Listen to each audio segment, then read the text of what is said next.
Tá ótimo. Então, bom dia para vocês. Nós estamos mais uma sexta, às 11 horas, onde nós temos apresentado a série de webinário Covid da Unifesp. Agradecemos a presença de todos, a disponibilidade do professor Luiz Leduino em nos presentear com a palestra sobre a pesquisa operacional, computação e matemática na confecção de ferramentas ao apoio à decisão do enfrentamento da Covid. Agradeço também a professora Marimélia, que é a coordenadora de pesquisa da Pró-Reitoria de Pós-Graduação e Pesquisa, que vai fazer a moderação desse webinário, e gostaria de só reafirmar que essa iniciativa partiu da reitoria, que nos pediu essa ação de organizar esses webinários, mas também contamos com a participação do Comitê de Enfrentamento Permanente da Pandemia, Covid-19, o apoio também dos nossos profissionais do Hospital São Paulo e de todas as unidades universitárias que têm participado com a gente. Então, é um prazer estar com vocês e desejo a todos um bom webinário. Obrigada. Obrigada, Lia. Então, antes de passar a palavra para o Leduino, eu vou apresentá-lo e já agradeço também, né, aceitar fazer essa apresentação para a gente, com certeza vai ser muito interessante.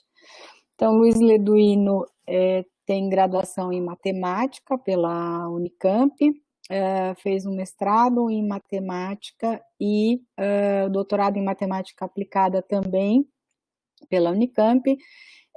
Fez depois do seu doutorado fez um estágio na Universidade de Sevilha e também na Universidade do Colorado, em Denver. Atualmente ele é professor associado da Unifesp, no campus São José dos Campos. Ele é membro do Conselho de Administração da Associação Parque Tecnológico, lá de São José, e tem vários projetos, né, financiados pela FAPESP, pela Vale, diversos artigos publicados, e atualmente ele atua, né, na área de matemática aplicada e computacional, com ênfase em pesquisa operacional, e atua nos seguintes programas de pós-graduação: pesquisa operacional, inovação tecnológica, matemática aplicada e o Profmat. Ele foi diretor do ICT da Unifesp, lá em São José dos Campos, e também foi pró-reitor de assuntos estudantis da Unifesp de 2010 a 2012. Acho que foi o primeiro pró-reitor de assuntos estudantis que eu me lembro, né? Uhum. Então, o Leduino tem uma vasta atuação aí, e agora ele está com esse projeto aí no Covid-19, no enfrentamento do Covid-19, então acho que vai ser muito interessante realmente essa mudança, né, como alguém já comentou aqui no bate-papo, mudança do mundo biológico para o mundo matemático. Então, Leduino, muito obrigada novamente e a palavra é sua. Bom dia, Marimélia, muito obrigado pelo convite. Para mim é uma grande honra estar participando aqui desse webinário. Eu tenho acompanhei os anteriores. Realmente é uma grande honra poder contar um pouco do trabalho que a gente está fazendo aqui no campus São José dos Campos, em conjunto com outros colegas do campus São Paulo, da IPM e de outras universidades. Muito obrigado também, professora Lia, pela oportunidade. Então, vou contar um pouco do que a gente está fazendo aqui que a gente redirecionou, né, assim como praticamente cientistas do mundo inteiro redirecionaram, né, parte da sua pesquisa num esforço para encontrar soluções de combate aí a essa pandemia da Covid-19. Então, é um esforço da ciência mundial, né, que felizmente tem sido reconhecido e valorizado pela sociedade. Na nossa universidade isso é notável também, a gente acompanha com bastante ânimo e orgulho a atuação dos nossos pesquisadores no combate, em especial aí da Escola Paulista de Medicina. Então eu vou contar um pouco diferente do que tem sido contado aqui, como foi comentado aí por um colega que está assistindo. Cumprimento também todos que estão nos vendo, né, em especial os meus estudantes, não posso nomeá-los todos aqui, que felizmente são bastante, são vários, né? Eu fiz um roteiro aqui, eu vou contar, vou fazer um preâmbulo primeiro, que pesquisa operacional não é muito conhecido. Então, eu vou fazer um preâmbulo do que é pesquisa operacional. Eu vou falar da solução que a gente apresentou, o primeiro projeto já concluído, que é o Forecast UTI. Vou falar um pouco de outro projeto que a gente está em fase final de conclusão, que é o planejamento de salas de aula seguras. E, por fim, aí, como trabalho futuro, eu vou apontar esse projeto que está sob avaliação da CAPES, que é Ciência de Dados no Enfrentamento de Surtos, Epidemias e Pandemias em Hospitais. Então, esse é o roteiro da apresentação. Começando com a pesquisa operacional, é muito comum, quem já ouviu falar, deve ter visto a história que a pesquisa operacional, provavelmente ouviu que a pesquisa operacional nasceu na Segunda Guerra Mundial. Na verdade, ela teve um grande impulso na Segunda Guerra Mundial, mas ela já havia trabalhos anteriores. A pesquisa operacional, que basicamente eu vou tentar definir depois, mas é encontrar a melhor solução para um problema real. Bem, na Segunda Guerra Mundial houve um esforço muito grande de pesquisadores, principalmente no Reino Unido e nos Estados Unidos, para encontrar melhor técnicas, melhor forma para combater aí o nazismo, que era uma ameaça mundial na época. Aí está um quadro que até viralizou recentemente, que é bem interessante, uma pesquisa feita aí por um matemático e estatístico, Abraham Wald, onde ele fez um trabalho para a Força Aérea Americana, que tinha aí os dados dos aviões que voltavam onde eles eram alvejados na guerra.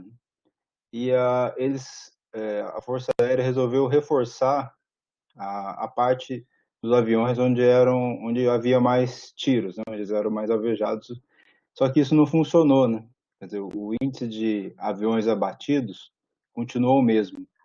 Bem, o que esse pesquisador estatístico matemático identificou, e está publicado aqui num artigo publicado em 43, né, ainda durante a guerra, e republicado em 1980, é que aqui houve um problema que ele definiu, infelizmente é muito comum, é um tipo de viés de seleção chamado viés de sobrevivência. Porque a Força Aérea só olhava os aviões que voltavam, né? Não observava os aviões que não voltavam. Então ele estudou, quer dizer, indicou que esses pontos atingidos, se os aviões voltavam com esses pontos atingidos, significa que esses não eram os mais importantes. Quer dizer, que era melhor fazer um reforço na segurança nos outros pontos, porque provavelmente os aviões atingidos nos outros pontos foram os que não voltaram. Então, um trabalho bem interessante, a gente vê muito ainda, é muito comum ver esse tipo de viés de sobrevivência na área de saúde, na área educacional, na área financeira. E começou aqui, esse é um trabalho para ilustrar, acho que todos conseguem entender, uma das aplicações feitas aí uso da matemática, estatística, da computação, da engenharia para resolver um problema de guerra. Bem, houve esse grande impulso na Segunda Guerra Mundial da pesquisa operacional, um esforço também, né, muito grande de pesquisadores para encontrar a paz naquela época. E hoje várias lideranças científicas têm defendido isso também na nossa área de pesquisa operacional, matemática e computação. E esse esforço que está sendo feito, ele vai gerar um impulso nessas áreas também, o que eu acredito e é bem interessante. Eu acho que a gente deve atuar nesse sentido. Bem, isso foi um assunto de estratégico, né, sigiloso até 45, até o final da guerra, e depois isso expandiu, gerando aplicações para várias áreas, economia, biologia, ecologia, e que gerou aí um prêmio Nobel de 75, né, chamado Prêmio Nobel de Economia, de 75, para dois dos pesquisadores, veja aqui, por suas contribuições à teoria de alocação ótima de recursos. Então, o esforço feito durante a guerra, que era encontrar a melhor maneira de encontrar logística de guerra, de combate, proteger aviões, depois foi aplicado nas mais diversas áreas, resultando em um prêmio Nobel, um prêmio Nobel de Economia. Depois veio outros também correlacionados, mas esse foi bem simbólico, a dois pesquisadores aí, Kantorov e Kupperman. Bem, em 47, esse artigo é o primeiro na história que define pesquisa operacional, né? Operate Research, em inglês, publicado na revista Science. Então, pesquisa operacional é um método científico para fornecer aos departamentos executivos uma base quantitativa para as decisões. Bem, eu traduzi, né, essa é uma tradução livre, mas pesquisa operacional é basicamente isso, é usar um método científico de apoio à decisão. Pode ser um apoio à decisão de um gerente de produção, a gente trabalha muito com métodos para melhorar a produção, hoje a gente tem a indústria 4.0, a gente tem atuado em São José dos Campos nesse sentido de otimizar a produção, de diminuir o desperdício, de diminuir o impacto ambiental. Então, são fornecer métodos de forma a auxiliar o tomador de decisão. Pode ser um tomador de decisão, como eu coloquei, numa empresa, ou um tomador de decisão público. No Brasil tem sido, e nos Estados Unidos também, no mundo, tem sido muito usado o termo analytics, que é um termo praticamente similar a Operation Research, pesquisa operacional. Então, no Brasil, né, os alunos encontram muito emprego em vagas de emprego chamado Analytics, e algumas ciências de dados também. Mas aqui a definição que eu peguei do Informes, que a Sociedade Científica da área de pesquisa operacional dos Estados Unidos, também traduzi, mas vejo que é bem parecido. Analytics é definido como o processo científico de transformar dados em insights para tomar melhores decisões. Então, é um termo muito similar à pesquisa operacional. Bem, esse era o preâmbulo que eu queria fazer. E eu vou contar aqui um pouco da história, né, do processo desses dois projetos e do terceiro que a gente tá almejando fazer. Então, eu gosto muito dessa poesia aí do Mário Quintana. Sol e desejo inquieto, que não passa, faz o encanto da coisa desejada. E terminamos desenhando a caça pela doida aventura da caçada. Gente, o processo científico ele é muito motivador. E também tem outros tipos de emoções que a gente passa, né? Então, nesse processo desses projetos da Covid, a gente passou por sentimentos de angústias, às vezes até de desespero, porque a gente queria terminar um projeto de forma a ajudar a salvar vidas. Então, é um processo científico, e um processo nesse caso da Covid-19, é um processo diferente, porque ele exige uma entrega mais rápida, mantendo a qualidade. Ele é um processo bem instigante, bem interessante. E essa história que eu vou tentar contar aqui. O professor Reinaldo Salomão, que é professor titular da infectologia da Escola Paulista de Medicina, ele fez o webinar da semana passada e fez uma cronologia muito interessante da Covid-19, que eu não vou fazer aqui com a mesma propriedade. Então, eu tentei pegar aqui o raciocínio que a gente seguiu, nós que não somos da área de medicina, da área biológica, da área de saúde. Então, a gente foi percebendo, a gente não houve assim um chamado do governo federal, pelo menos no início, para a gente atuar, né, na Covid-19. Não houve um anúncio, uma organização nesse sentido no Brasil, como houve e há em outros países. Então, a gente foi acompanhando pela imprensa, né? Então, aqui em janeiro desse ano, 23 de janeiro, saiu essa notícia, por exemplo, né, que a Organização Mundial da Saúde diz que ainda é cedo para declarar emergência internacional por coronavírus. Então, a gente via as notícias, não sabia, né, a gravidade, não tinha a dimensão da gravidade da doença causada por coronavírus, que acho que nessa época que ainda não estava definido, nomeado como Covid-19. A China constrói hospital em 10 dias para o surto de coronavírus. Isso começava um pouco, digamos, a chamar a nossa atenção, né? Mas muita gente diz que isso, quer dizer, eu ouvi, né? A gente vê que isso não era uma medida mais de propaganda, né, do Estado chinês. Então, por exemplo, tem essa notícia aí de 27 de fevereiro, né, um estado mais avançado já, onde o ministro da Saúde considera equivocada a construção de hospitais na China para atender infectados pelo coronavírus. E logo depois a gente viu aí, né, uma corrida por hospitais de campanha, pelo menos os hospitais de campanha aqui da cidade de São Paulo, a gente vê que tem uma ocupação muito alta, mesmo de dimensões muito grandes, como o hospital de campanha do AMB. Então a gente viu que a gente foi, né, entendendo o que estava acontecendo com o tempo, e na verdade a gente passa a ver uma gravidade, entender a gravidade da doença, principalmente quando ela atinge a Itália, né, onde existe uma proximidade maior da notícia. E a gente viu que havia um problema de colapsar as UTIs, né? ICUs em inglês. E isso nos chamou a atenção pela dramaticidade, né, que aconteceu na Itália, onde pessoas não tinham acesso à UTI, então não tinha oportunidade de tentar a cura e também tinha, digamos, um processo final de vida muito doloroso. E a angústia dos médicos também, né, de ter que escolher quais pacientes que teriam que salvar. Então, foi esse o ponto que a gente escolheu atuar, até porque a gente fez pesquisas uma bibliográfica na literatura, encontramos 2 trabalhos que abordavam uma situação do Canadá e da Inglaterra, mas que trabalhavam com dados locais. Não seria muito apropriado usar aquelas soluções para o caso brasileiro. E não vimos no Brasil ninguém trabalhando com esse tema, né? No Brasil se trabalhou muito com o que é importante também, né? Com o processo de evolução da curva, que é muito difícil.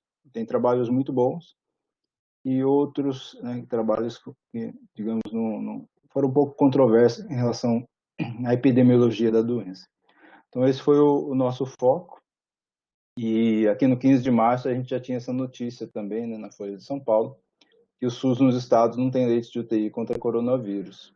No mundo, a demanda por leitos vai a 2,4 por 10 mil pessoas. No Brasil, tem média de 2,1, que cai a 1 na rede pública. E alguns estados, quando a gente fez o levantamento, antes de começar o projeto, já era visível que estados do norte, principalmente, tinham um número muito baixo de UTIs.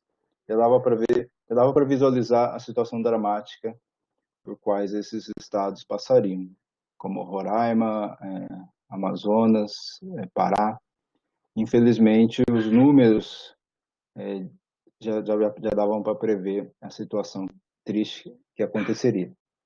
Então, a gente fez o projeto entendendo, né, essa necessidade, não fomos provocados nem chamados por nenhuma entidade governamental, mas entendendo que a gente poderia contribuir nessa área importante, a gente fez um projeto que foi aprovado aqui no Comitê de Ética de maneira muito célere, né, em no dia 5 de abril de 2020. Então, foi nesse dia, né, com a aprovação do Comitê de Ética, que a gente começou o projeto intitulado aqui, Estimativa do número de leitos de UTI necessário por dia e de gestão de equipamentos durante a pandemia de Covid-19 em diversos cenários. Então, diversos cenários aí seriam desde aqueles, né, mais otimistas, mais pessimistas, o médio, e também por estados, porque também a gente já tinha essa compreensão, né, que o Brasil é um país gigantesco e que teria a doença iria evoluir de maneira diferente em cada estado, né? Não é uma ilha como Singapura, como Nova Zelândia, onde existe onde você consegue tratar com um modelo só, vamos dizer assim. O Brasil teria como tratar de formas diferenciadas os vários estados e regiões, como tem acontecido, né? Então, esses são os integrantes do projeto, os professores Antônio Chaves, da computação, da área de ciência da computação da Unifesp, e também da pesquisa operacional, a professora Camila Bertini Martins, da área de estatística da Escola Paulista de Medicina, a professora Cláudia Campos, da área de biotecnologia do ICT Unifesp, professor Horácio Yanassi, que é da área de pesquisa operacional também do ICT Unifesp, eu, como área de modelagem matemática e também pesquisa operacional, a professora Thais Cláudia, da área de epidemiologia da EPM Unifesp. E a gente teve uma participação muito destacada dos estudantes, a estudante Ana Júlia Bellini, estudante Fernando Soares e estudante Igor Luciano Magro, todos da ciência da computação da Unifesp, graduação. O bacharel Leonardo Correia, que se formou aí no final do ano passado, em ciência da computação da Unifesp, e o doutorando Renan Brito, da pesquisa operacional da Unifesp. Então, a participação dos estudantes a gente sempre entendeu como, primeiro, fundamental, porque é um projeto, nós somos uma universidade, não somos um instituto de pesquisa, nem um departamento de Estado, nem uma empresa de consultoria, somos uma universidade que deve primar pelo ensino, né? Pela multiplicação em escala aí do conhecimento, da aplicação do conhecimento. Então, a participação dos estudantes a gente sempre vê como fundamental nos projetos. Esse projeto, claramente, ele expressa que pesquisa, ensino e extensão são indissociáveis. Então, nesse projeto, a gente tem ensino, a gente tem pesquisa e a gente tem extensão, porque a gente está entregando um produto, aí uma solução para um problema da sociedade. Agora, os estudantes, além disso, eles foram fundamentais, foi a parte, eu diria, mais relevante do projeto, porque foram eles que desenvolveram a solução que eu vou mostrar a seguir. Opa, pulei um. A gente enfrentou desafios, digamos, muito relevantes, muito importantes, né? O primeiro desafio eu já cheguei a comentar, né? Que acho que vários pesquisadores aí, praticamente todos que estão trabalhando, que voltaram suas áreas para a Covid-19 estão passando, que a gente tem que manter o rigor acadêmico, só que um tempo de desenvolvimento menor, dada a urgência do caso, da situação. Então, isso foi muito. Eu não tinha experiência, acho que os outros professores, colegas e estudantes também não, de entregar um projeto em um mês, né? A gente tem experiência em trabalhar com empresas, mesmo com empresas, o prazo nunca é tão curto assim, pelo menos na nossa experiência. Chega a 6 meses, por exemplo, para entregar uma solução, mas geralmente é um tempo de um mestrado, 2 anos, até no doutorado, 4 anos. Só que isso seria, se a gente entrega uma solução com esse tempo, seria totalmente inútil, né? No caso da Covid-19. Então a gente teve que adequar, né? Manter o rigor acadêmico daquilo que era possível dentro de um prazo de um mês. Então isso foi bem complicado e os estudantes se dedicaram muito na questão do desenvolvimento do software, passaram aí madrugadas na parte do desenvolvimento. Então exigiu uma experiência diferente para a gente. E a questão dos dados, que é uma questão muito crítica, que se você não tem dados, a gente não consegue, nossa área não consegue fazer nada. E dados têm que ser confiáveis também. Então, principalmente ali no começo da pandemia no país, a gente não encontrava dados, infelizmente, em nenhum lugar. Dados confiáveis que pudessem subsidiar o trabalho. Isso também delimitou um pouco nossa atuação. Tanto a questão do tempo de desenvolvimento como dados fez a gente adequar a solução que a gente estava fazendo. Ontem, né, foi anunciado pela FAPESP uma iniciativa fantástica, envolvendo aí o Hospital Sírio-Libanês, o Grupo Filori, que já disponibilizou parte de dados de pacientes de forma anônima no Brasil e vai disponibilizar muito mais. Isso realmente vai dar uma possibilidade de atuação muito grande para pesquisadores em geral, em especial da nossa área. Então, abre uma oportunidade muito grande. Então, dentro dessa questão do tempo curto e da falta de dados, principalmente, a gente abandonou parte do projeto que era o empréstimo de equipamentos. Então, estava nos nossos planos fazer um esquema ótimo, ou seja, encontrar a melhor forma de distribuir equipamentos, por exemplo, respiradores, de emprestar respiradores. Porque já era claro, né, como eu disse, que a doença iria evoluir de maneira diferente, né, nos estados de acordo com o tempo, como a gente viu, né? Por exemplo, Manaus hoje está numa situação que a gente acompanha pela imprensa bem mais tranquila do que estava no momento que chegou a colapsar, né? Pessoas ficaram na fila por UTI, por respiradores, enquanto as regiões, por exemplo, Sul, Centro-Oeste estavam tranquilas, mais tranquilas naquela época. E hoje elas são, interior de São Paulo, por exemplo, são regiões que hoje passam por uma situação bem complexa. Campinas, até São José dos Campos aqui, a gente sabe de hospital que está tendo que emprestar respiradores de outros.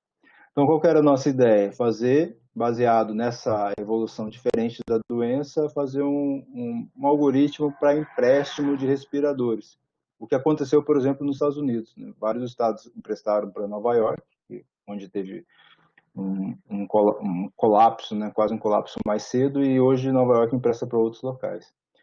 Então, por falta de dados e por falta da gente não conseguir um acesso, aí quem pode organizar esse sistema, que é o Ministério da Saúde, passou aí por 2 mudanças de gestão nos últimos tempos, a gente abandonou infelizmente, esse projeto que poderia ajudar muito a economizar recursos públicos, né? Porque não precisaria comprar tantos respiradores assim, cada estado comprar uma quantidade muito grande, poderia ter um sistema, né, unificado, e comprasse respiradores e fizesse os empréstimos. Então, essa parte a gente abandonou nesse projeto que a gente concluiu aí em um mês. A gente teve uma parceria do Hospital São Paulo. Sem essa parceria, a gente não conseguiria fazer, porque a gente precisa, nós não somos da área de saúde, né? Como você viu, vocês viram ali o perfil, são profissionais de matemática, computação e estatística. Tivemos uma professora da área de epidemiologia, aí da Escola Paulista de Medicina.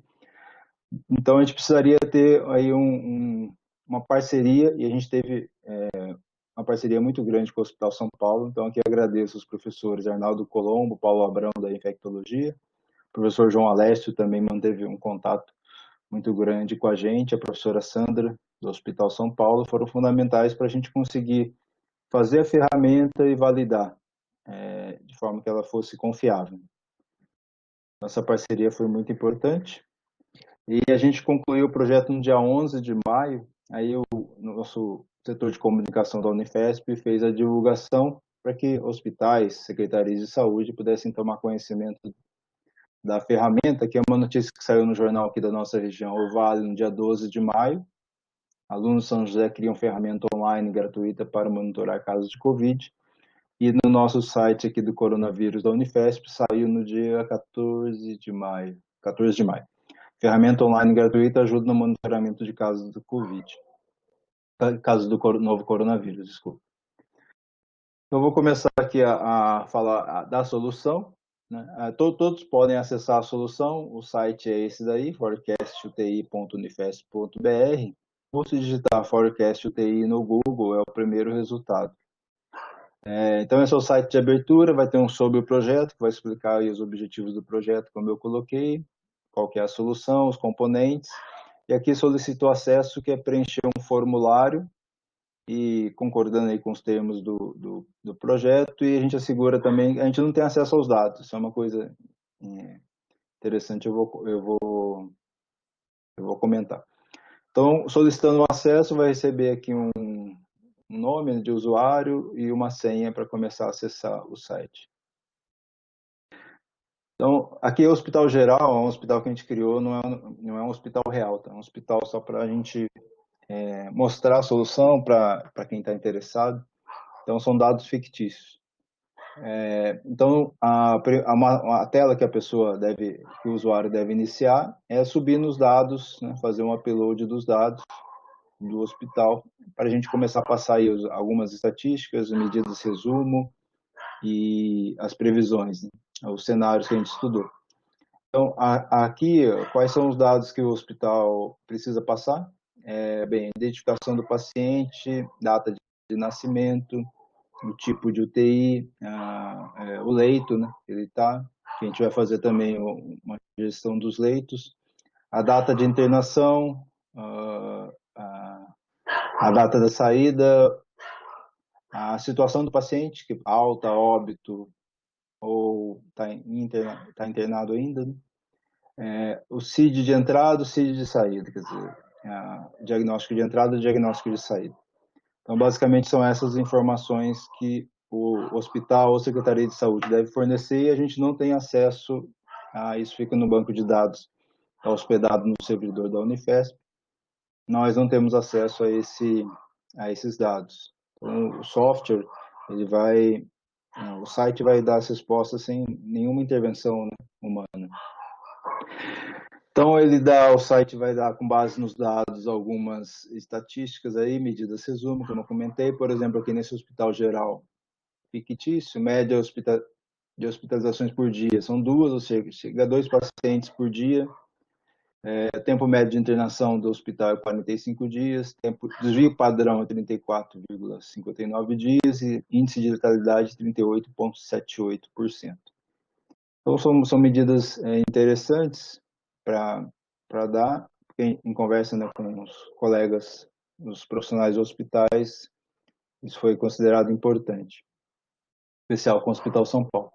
Aqui a gente faz a primeira previsão, que com base nos dados, a gente faz uma regressão polinomial até a ordem 5, para dar aí a previsão do número de leitos de UTI ocupados por dia. Aqui o usuário pode colocar aí a previsão de 5 dias,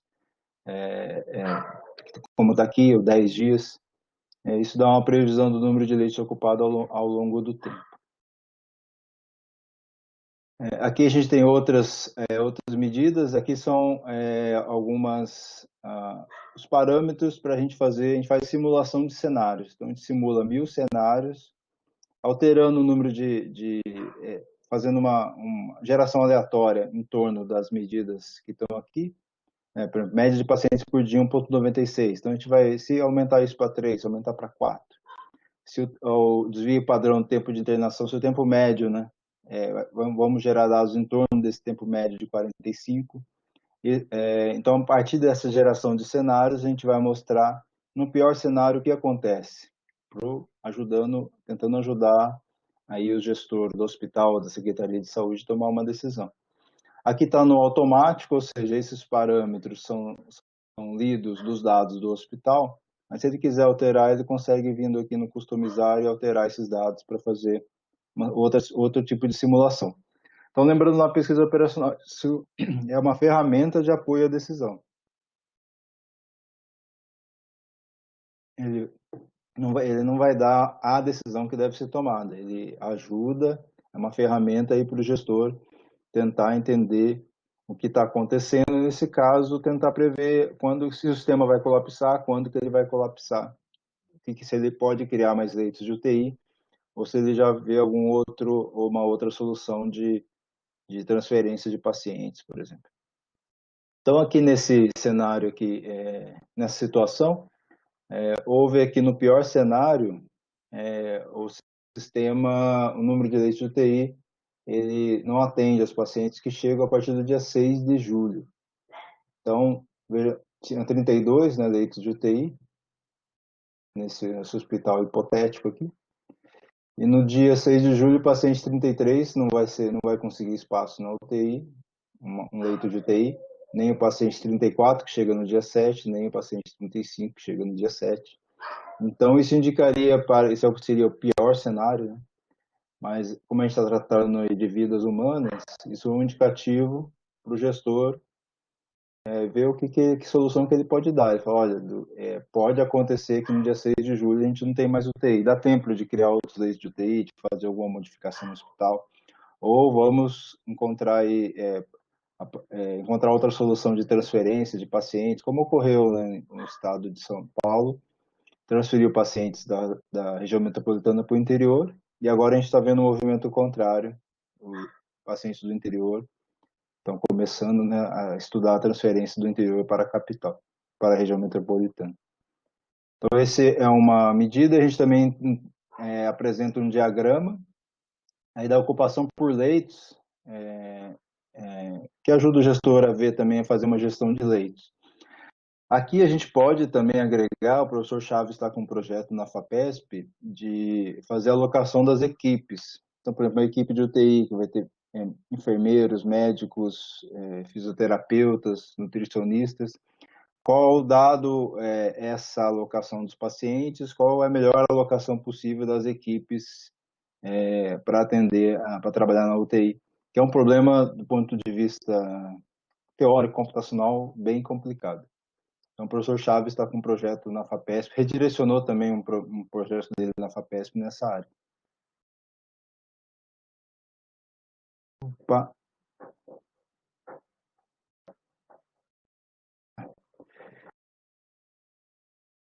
Voltando aqui, apareceu.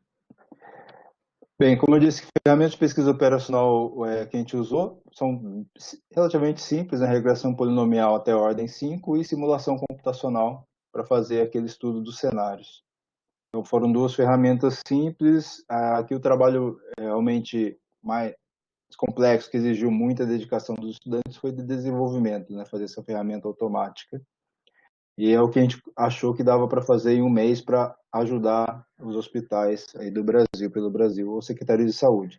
O próprio foco de escolher hospitais foi em virtude também, né, como eu comentei lá no começo, daquilo que a gente teve acesso a dados. Então, a gente conseguiu aí uma parceria com o Hospital São Paulo. A gente fez uma solução onde a gente não precisa de dados. O próprio usuário, ele faz o upload dos seus dados, a gente não tem nenhum acesso a isso.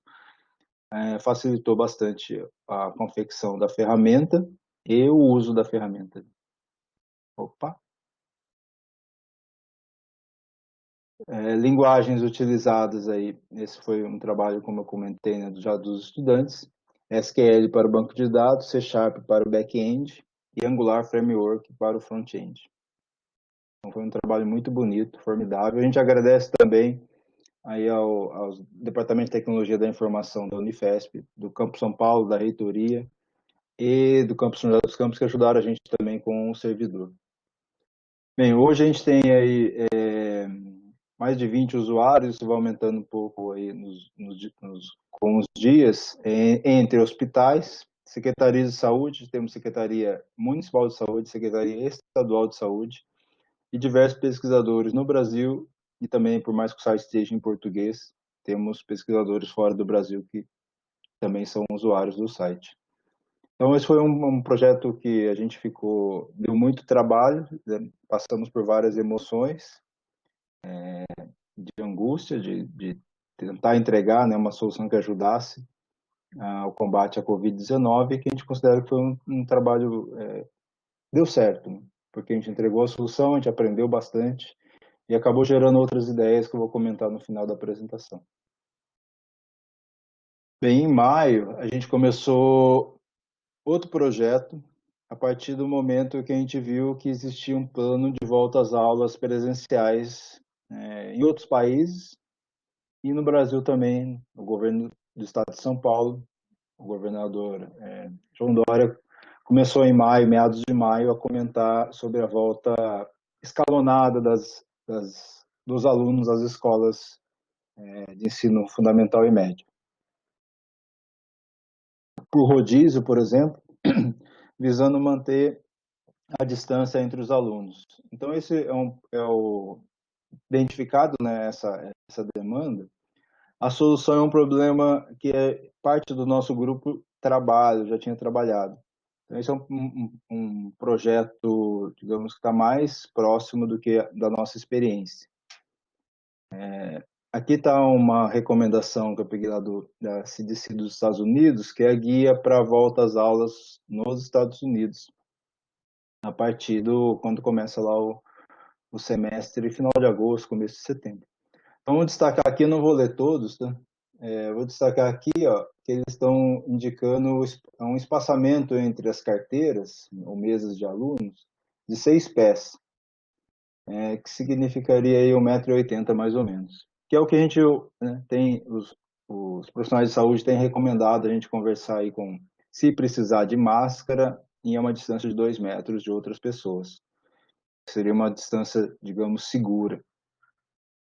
É a distância que deve ser utilizada, né? Então, aí nos Estados Unidos eles estão usando 1,8, e a partir dessa demanda específica, a gente desenhou um projeto, porque a gente já tinha uma certa vivência para trabalhar com problemas desse tipo, eu vou explicar. É um problema matemático, computacional também não trivial, bem interessante. Então, existe uma interseção entre os dois grupos, mas eles são diferentes. Então, nesse projeto também está o professor Chaves, da computação e da pesquisa operacional do Campo São José, o professor Horácio também, que participou do projeto anterior, o professor Luiz Felipe Bueno, que é da área de otimização não linear do nosso campus, também da pesquisa operacional e da matemática, ele é o coordenador desse projeto.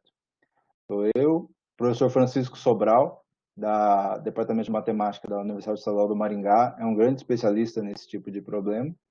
Qual que é o problema? Eu não falei ainda, né? Que é empacotamento de círculos em retângulos. Então, eu vou explicar com figuras. O professor Juliano, que é da área de educação matemática e do Instituto Federal de São Paulo. Bem, a gente precisa, né? Como a gente precisava de profissionais da saúde no anterior, a gente precisa de profissionais da educação, por mais que nós somos professores também. E o professor José Mário Martins, da otimização, professor titular, professor emérito da Unicamp, é uma grande referência mundial na área de otimização não linear, que é a ferramenta que a gente está usando.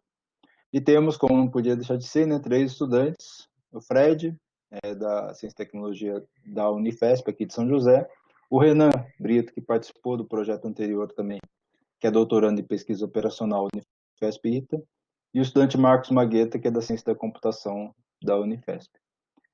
Então, o nome do projeto também foi aprovado pelo Comitê de Ética da nossa universidade, ferramenta de apoio ao planejamento de salas de aula com distanciamento entre alunos.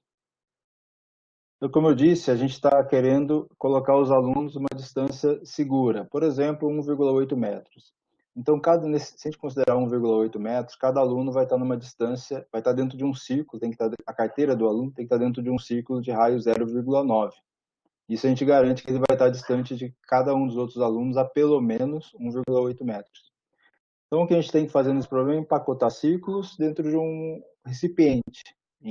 Nós estamos falando do plano, que nas salas de aula em geral são retangulares, né? Então nós temos que colocar círculos e retângulos. Alunos, né, obviamente, são muito diferentes de cilindros. Mas quando a gente faz o modelo matemático, ou seja, quando a gente escreve esse problema de colocar carteiras numa sala de aula retangular, de maneira a um aluno ficar distante no mínimo 1,8 metros do outro, é o mesmo problema de a gente colocar cilindros num recipiente, por exemplo, cilindros de aço num caminhão, por exemplo, num container. Então, esse problema a gente pode ver em R2, colocar um empacotamento de círculos, ou seja, colocar círculos em retângulos. Então, aqui está a referência de um trabalho. Ou um trabalho que a gente já fez aqui em parceria com o INPE, só que aqui é círculos em círculo. Então, é muito, muito usado em projetos de satélite ou foguetes. Então, colocar peças cilíndricas num recipiente cilíndrico ou retangular também, porque tem satélites que são retangulares. Então, isso também a gente pode ver, por mais que os problemas sejam em 3D, né, e também as pessoas, né, alunos, carteiras e salas estão em 3D, a gente pode ver perfeitamente esse problema em duas dimensões. Então, aqui também está a referência desse trabalho que a gente fez. Bem, como eu comentei, nós temos aí uma vivência nesse tipo de projeto. Aqui é um artigo do professor Martins, com colaboradores, professor Biguin da USP, onde eles fizeram na época, eu acredito que até hoje, é o estado da arte desse método de empacotamento de círculos e retângulos, ou seja, seria o melhor método que existe atualmente utilizando otimização não linear. Então, aqui são algumas soluções, retângulos diferentes, círculos, todos os círculos do mesmo retângulo têm o mesmo raio, que é o que a gente quer que cada estudante esteja no mínimo a mesma distância do outro. Então, aqui são algumas soluções para ilustrar. E aqui peguei esse outro trabalho também, onde o professor Francisco e o professor Biguin, o professor Francisco Sobral, que faz parte desse projeto aqui, professor da UEM, generalizou para também 3 dimensões, por exemplo, aqui tem algumas soluções. E é um trabalho bem interessante. Eu não vou entrar muito não daria tempo para explicar muito bem a questão matemática do problema.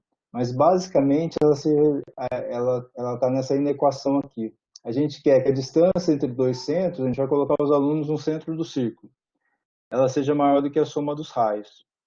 Bem, isso aqui a gente pode ver como essa soma é igual a zero. Onde, se eu satisfaço essa desigualdade, eu tenho, isso daqui vai ser maior do que esse. Então, o máximo de zero e dessa diferença, se for zero, eu estou satisfazendo a restrição.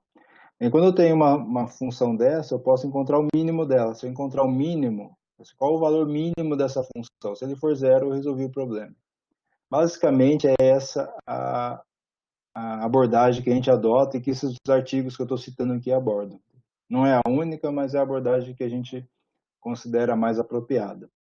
Quem tiver interesse, meu contato está no final, a gente pode marcar uma videochamada para eu explicar com calma esses conceitos, porque senão eu vou extrapolar o tempo. Deixa eu ver aqui.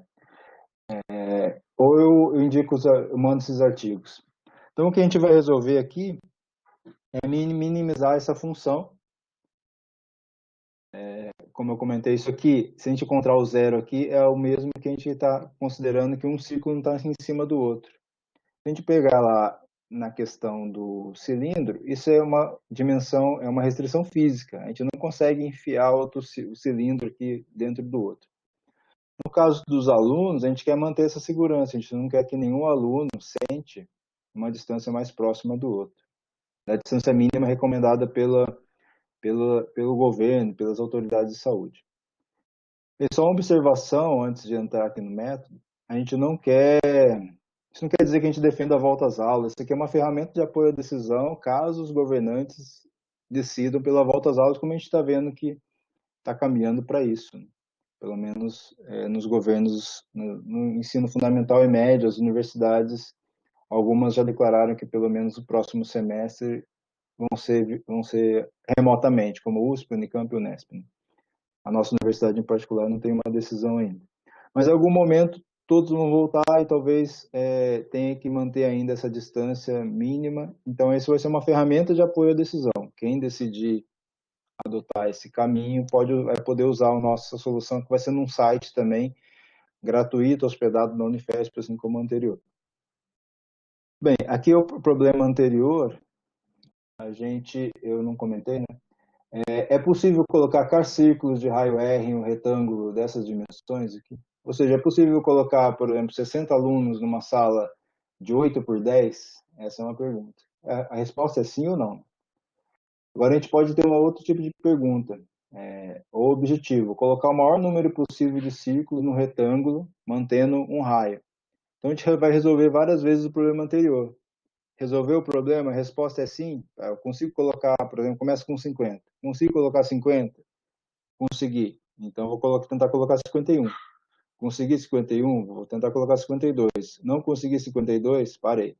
Então consigo colocar 52. Esse é digamos, o algoritmo que a gente segue resolvendo várias vezes o problema 1. Que é esse problema de otimização não linear. Eu não vou entrar em detalhes aqui, mas é um problema do ponto de vista teórico, científico, não é trivial. A gente tem uma diferença da sala de aula, eu vou explicar quando apresentar as soluções. Opa. Um terceiro problema 3. Dado o número de círculos em um retângulo, qual o maior raio possível de forma a empacotar todos os círculos? Esse problema é o seguinte, no contexto da sala de aula. Eu tenho 60 alunos. Eu quero manter os 60 alunos na sala. Eu não quero fazer rodízio. Então, qual a disposição da sala de forma que um aluno fique com a maior distância um do outro? Como eu disse, a gente não defende nenhum, nem dois, nem três, nem nada. São ferramentas de apoio à decisão. Esse projeto está em andamento ainda, o cronograma é encerrá-lo, entregar a solução na próxima semana, daqui, no dia 26. Nós temos aqui alguns resultados parciais. Por exemplo, aqui é uma sala 8 por 10, já descontado o espaço aqui onde o professor fica. Solução para o problema com raio de 1 metro. Depois eu vou mostrar com raio de 1,2 metro. Na verdade, aqui é o raio de meio metro, tá? Me desculpa, é errado. Aqui a distância entre os pontos é 1 metro. O raio é meio metro. Então, aqui a disposição da sala, assim parece bem estranho, né? Mas ontem o professor Juliano do Instituto Federal, ele pegou uma solução e fez a solução real na sala de aula mesmo. Pegou a carteira e pôs na solução. Fica bonitinho, posso dizer para vocês. Não deu tempo de colocar a foto aqui, mas não fica assim. Parece um pouco estranho isso aqui, mas na prática não fica tão diferente. Veja qual que é a diferença dessa para o círculo, para o empacotamento de cilindros no container. Tem diferença.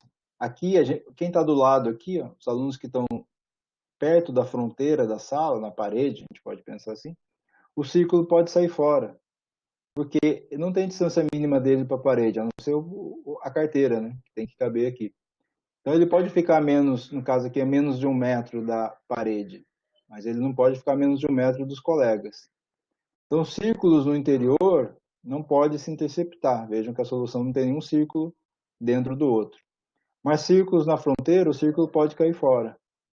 Isso muda um pouco aquela formulação que eu mostrei para vocês. Então, essa é uma diferença interessante desse problema da sala de aula para o anterior. Ou seja, não são totalmente iguais.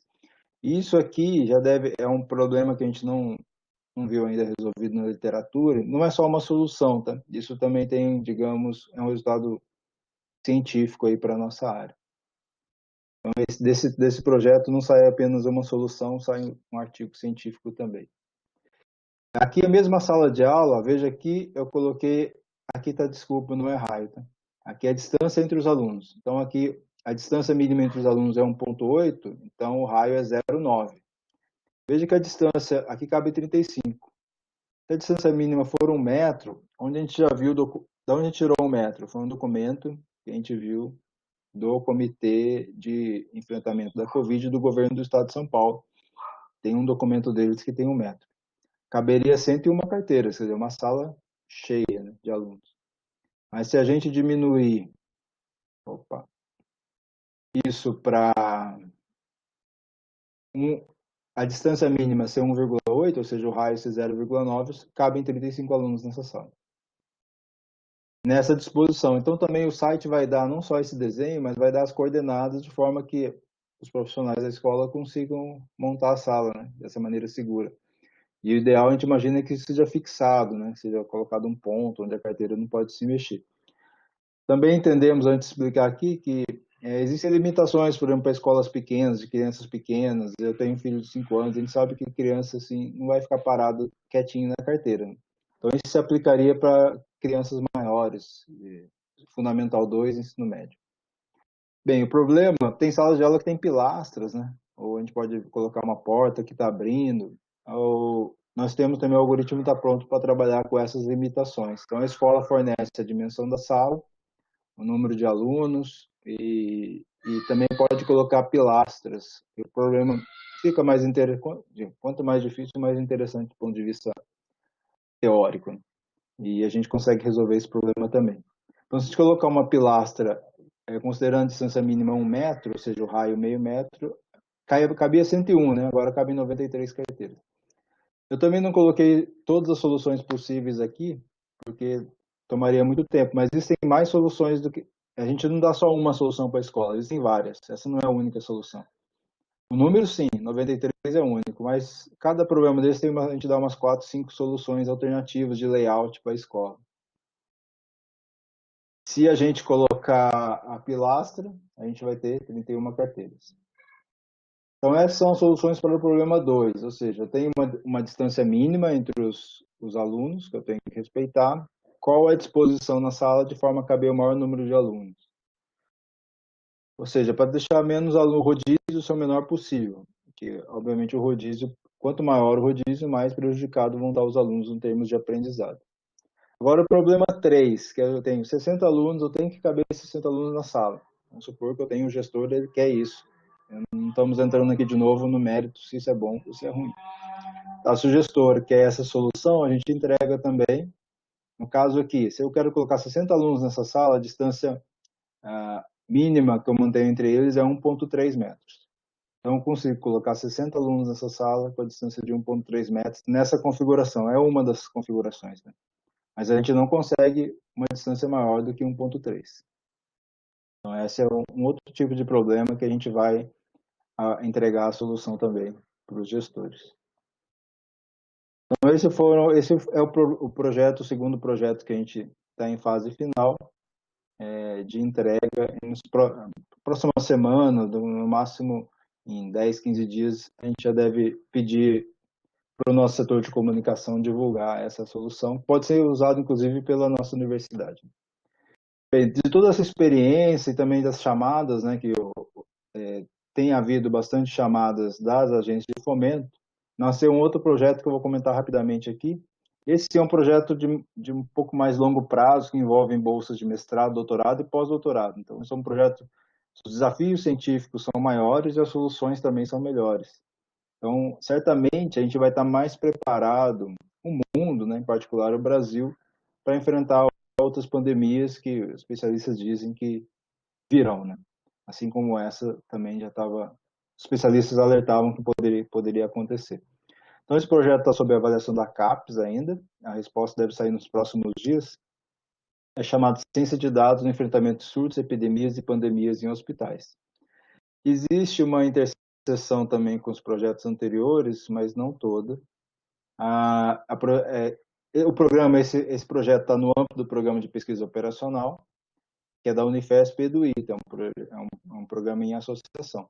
Então, tem a professora Ana Lorena, é a coordenadora do projeto do ITA, o professor Chaves, que participou dos 2 projetos da Unifesp, o professor Carlos Henrique Felipe, do ITA, o professor Horácio e eu, da Unifesp, que participamos dos 2 anteriores, a professora Maria, da Unifesp, que está atualmente em estágio de pesquisa no Canadá, e o professor Vitor, do ITA. Eu vou ler só aqui o nome dos subprojetos, porque não daria tempo de entrar nos detalhes. Mas talvez dê para ter uma ideia de como vão, quais são os objetivos desse projeto. Protocolo de coleta de dados para análise por aprendizado de máquina. A AM aqui é aprendizado de máquina, em inglês, machine learning. Integração de fontes de dados em aprendizado multivisão. Identificação e tratamento de inconsistências em dados médicos hospitalares. Alguns desses projetos nasceu, né, como eu disse, do projeto da Forecast UTI. Identificação de anomalias, no uso de recursos hospitalares. Sistemas de recomendação hospitalares. Esse projeto está em parceria com o Hospital São Paulo e com o Hospital Municipal aqui de São José dos Campos. De novo, não daria para a gente fazer um projeto sem uma parceria, né, com hospitais. Desenvolvimento de um etioma, Covid-19. Em tudo isso, infelizmente, está previsto novas ondas da Covid, talvez ajude nas próximas ondas, ou na próxima onda, e também em outras pandemias.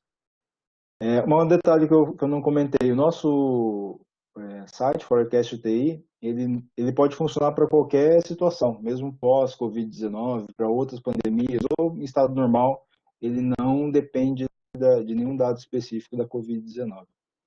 Investigação sobre a otimização de processo de rastreamento de vírus na população.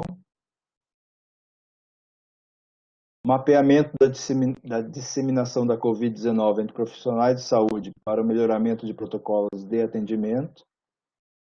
Então, a gente teve reuniões com os dois hospitais, a professora Paula Abraão, do Hospital São Paulo, da EPM, e com a professora doutora Lin, aqui do Hospital Municipal. Planejamento e otimização de hospitais de campanha, considerando vários objetivos e incertezas inerentes a uma pandemia, caso num outro momento onde também seja necessária a instalação de hospitais de campanha, quais são os melhores locais para se instalar, considerando aí vários objetivos. Então, esse é o projeto que a gente pretende e esperamos que seja aprovado, e agradeço muito a oportunidade. Então, os meus contatos e as páginas dos programas de pós-graduação em pesquisa operacional e matemática. Muito obrigado.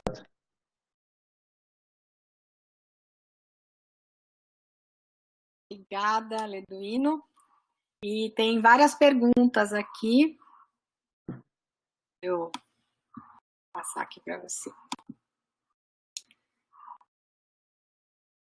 Bom, primeiro é um comentário, na verdade, da a Camila Bertini, que fala que sem os estudantes nada disso seria possível.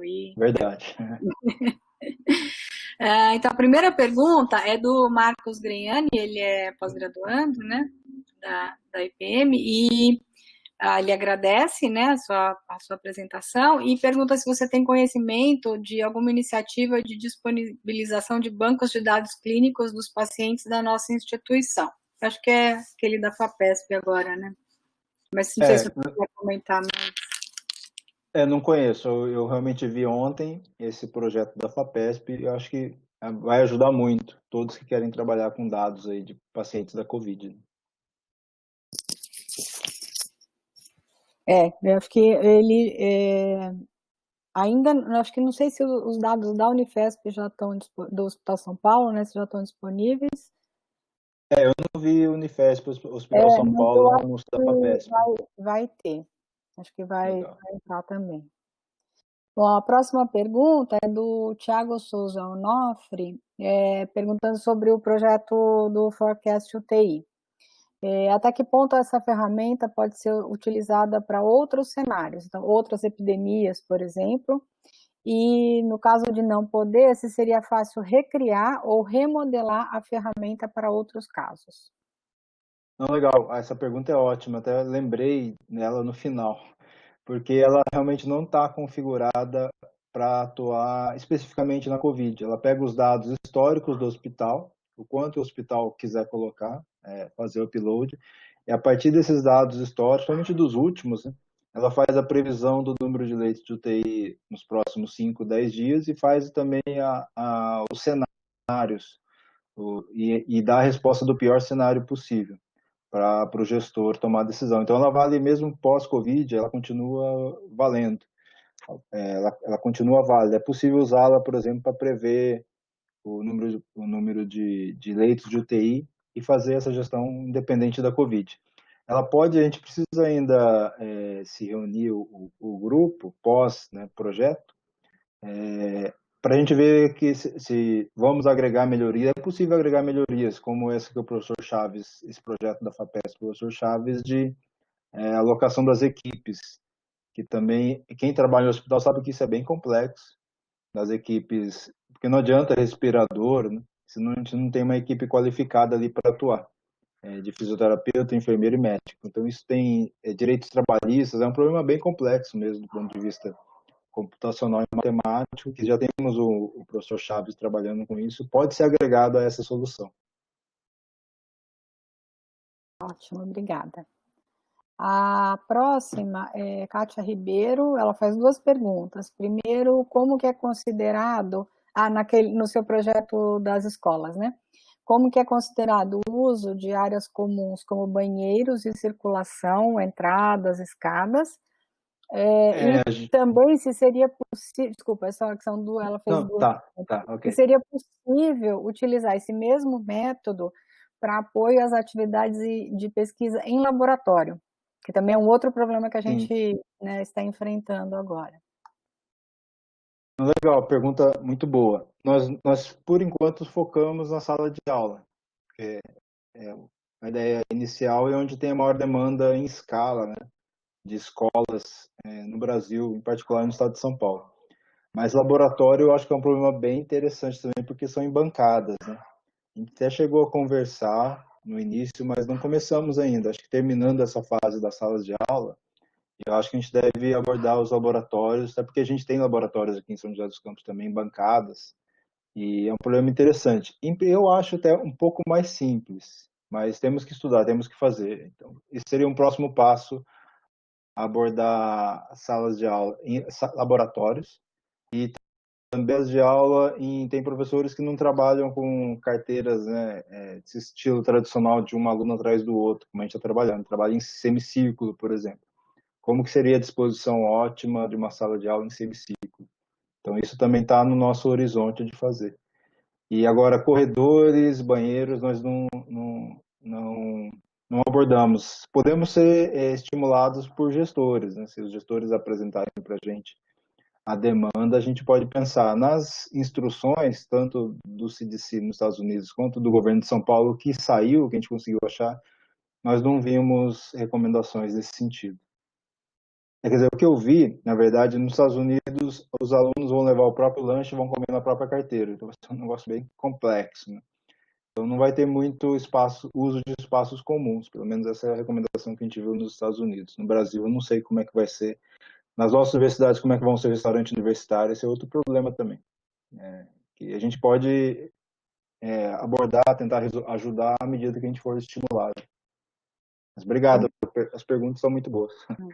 Eu acho que outro problema talvez seja a saída, né? Acho que a entrada na sala é mais fácil de coordenar, mas acho que no momento da saída que talvez seja, né? Porque também vai ter que sair aos poucos, né? Então vai ter que sair aos poucos, provavelmente pelos da frente sai primeiro e o professor vai tentando controlar a saída pela distância. Vai ser um aprendizado. Complexo. É complexo. Bom, mais uma pergunta aqui, a Leila, que pergunta da previsão de disponibilidade da ferramenta de volta às aulas. Acho que você até chegou a comentar, né? 26, né? De junho. O nosso cronograma está 26, pode ser que atrase um pouquinho, mas não muito. Então, a gente vai divulgar pelo site aí da página do coronavírus da Unifesp. O nosso setor de comunicação divulga. Mas quem quiser que eu dê um alerta, é só enviar um e-mail para mim que eu aviso quando estiver disponível. Tá ótimo. Também, se você quiser avisar a gente, nós temos a lista, né, de pesquisadores que estão, a gente pode divulgar. Legal. Também. O Tiago Souza Onofre pergunta, ele diz, dentre as soluções propostas para as organizações das salas de aula, além das barreiras físicas, também é levado em conta a formação de corredores para circulação? Por exemplo, um aluno que precisa sair para ir ao banheiro ou na frente da turma para apresentar algo. Então, seria corredores dentro da sala, né? A gente discutiu isso nas nossas reuniões, mas a gente não viu nenhuma recomendação nesse sentido. Se tiver, digamos, a gente consegue colocar os corredores. Mas a gente imagina, como não há recomendação, na nossa discussão a gente precisa ouvir os especialistas. Se houver recomendação, a gente coloca. Mas que o aluno ele passa rápido e passa não olhando de frente para os alunos quando ele vai no banheiro. Então, imaginamos que por isso que não há nenhuma recomendação de corredores, não achamos. Mas se tiver, a gente obviamente vai diminuir o número de carteiras na sala, mas a gente consegue adaptar o nosso método para isso. Para a gente, assim, a gente gosta de desafio, né? Quanto mais difícil o problema, para a gente fica mais interessante. Então, se tiver mais restrições assim, a gente vai ser interessante buscar resolvê-lo. Mas não encontramos nenhuma recomendação, nem nos Estados Unidos, nem no Brasil, de corredores internos às salas de aula. O Nelson Sass, logo depois, fez a mesma pergunta aqui, né? Se levava em consideração essa circulação eventual entre os alunos. Então, preocupação de pelo menos 2 pessoas aí com essa questão, né? A Angélica Belasco diz que no seu método faltou contemplar a posição do professor e também a proximidade com a parede, que isso pode ser um problema, uma vez que ela pode estar contaminada e precisaria ter outros cuidados em relação à limpeza nos intervalos entre as turmas. Interessante. Se tiver esse problema da parede, a gente vai ter que fazer o método que a gente já faz lá para os containers, né? O círculo não vai poder sair para fora da parede. A gente pode trabalhar com essa recomendação, e do professor, a gente considerou o professor, ele vai ficar na frente da sala, né? Então, aquele retângulo já é o retângulo onde começam as carteiras. A gente considerou isso. Já estava fora, né? Está fora. Ele também, a gente não sabe, não vai ser muito recomendado o professor andar pela sala, né? Porque aí ele vai estar de frente para os alunos, uma distância que pode ser menor. Então, tem essas limitações. E falando, né? Falando, E falando, que é um dos maiores problemas. Vai estar de máscara, mas pode passar. Então, a ideia é o professor ficar realmente lá na frente. O Leandro Tenório de Santana diz que os projetos são muito interessantes e ele gostaria de colaborar. Então, eu sugiro anotar, né, o seu e-mail e ele entrar em contato, né? Não, legal, ótimo. Por favor, entre em contato por e-mail. Bom, aí tem várias pessoas dando os parabéns, depois eu vou te repassar aqui. O Marcelo Briones, que é lá da IPM, ele diz, por que no projeto do Forecast UTI foi utilizada a regressão polinomial de ordem 5, entre parênteses, com os problemas que isso causa, e não foi feita uma regressão multinomial? Bem, a gente discutiu bastante isso. A professora Camila Bertini, que está aí nos assistindo, ela é estatística da IPM, e em todos os testes que a gente fez com dados simulados, ela achou, né, que esse era a solução a melhor solução dentro das possibilidades de ser um método automatizado, onde a gente não vai ter nenhuma interferência do pesquisador. O professor Briones, ele tem muita razão que existem limitações. Por isso que a gente trabalha com previsão de 5 a 10 dias, né, de maneira que seja razoavelmente confiável. Toda a previsão tem uma possibilidade de não estar certa. Por isso que a gente fala sempre que é de apoio à decisão. O professor Briones está certo, foi uma escolha de acordo com a possibilidade de entrega da solução, de ser um sistema automatizado. Bom, a Kátia Ribeiro agradece a resposta e ela falou, por favor, mantenham o estudo para os diferentes cenários. Que aí ela tinha perguntado sobre as salas de aula, né? Uhum. O João Alessio também dá os parabéns, diz que é muito interessante, chama a atenção para a importância da visão multidisciplinar e multiprofissional no enfrentamento das epidemias. Legal. Bem, eu agradeço ao professor João Alessio, como eu disse na apresentação, ele ajudou muito, ajudando a gente a entender o que estava acontecendo. Ele e o professor Paulo Abrão. Ótimo. O Maverick Jean-Pierre pergunta se teve contato com os professores da engenharia biomédica do ICT, que talvez a experiência deles possa ajudar a articular as ciências biológicas e exatas no seu projeto, nos seus projetos. Não, com certeza, tem vários amigos aqui da engenharia biomédica e quanto mais gente estiver trabalhando, melhor. Quem fez a pergunta mesmo? Maverick Jean-Pierre. Não conheço. Se você puder entrar em contato comigo e se tiver alguma ideia específica, realmente os projetos são desafiadores, então quanto mais gente tiver, é melhor. Agora tem uma relacionando essa disposição nas salas de aula, só que com ambulatórios. Quem pergunta é o Sérgio Jamnick. Se esse tipo de abordagem, né, para a decisão aí da disposição das carteiras seria válido para os ambulatórios, uma vez que eles têm formatos e tamanhos muito diferentes. Não, acho que sim. A gente pode aplicar para ambulatórios. Se puder, se tiver por um formato que não seja retângulo e puder entrar em contato com a gente passando o formato, a gente estuda e roda o método. Para a gente seria muito interessante ter esse tipo de solução de problema. Do que eu tenho visto, assim, eu tenho acompanhado, levado meu pai em ambulatório para um problema de saúde. Eu vejo que não eu acho um pouco estranho a forma como, pelo menos o ambulatório que eu frequento aqui é organizado, porque a carteira assim, faz um X numa carteira, numa cadeira, né? Aquelas cadeiras de fila.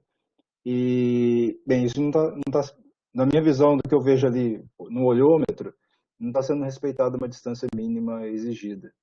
Então, acho que teria que ter uma certa. Existe essa recomendação em um ambulatório, é um espaço fechado e que pode ter pessoas, né, com a doença. Eu acho que a gente deveria adotar o mesmo cuidado que está sendo adotado, está sendo planejado com as escolas. Para a gente é interessante, se puder entrar em contato, passar o formato da sala, do ambulatório, para a gente seria muito legal.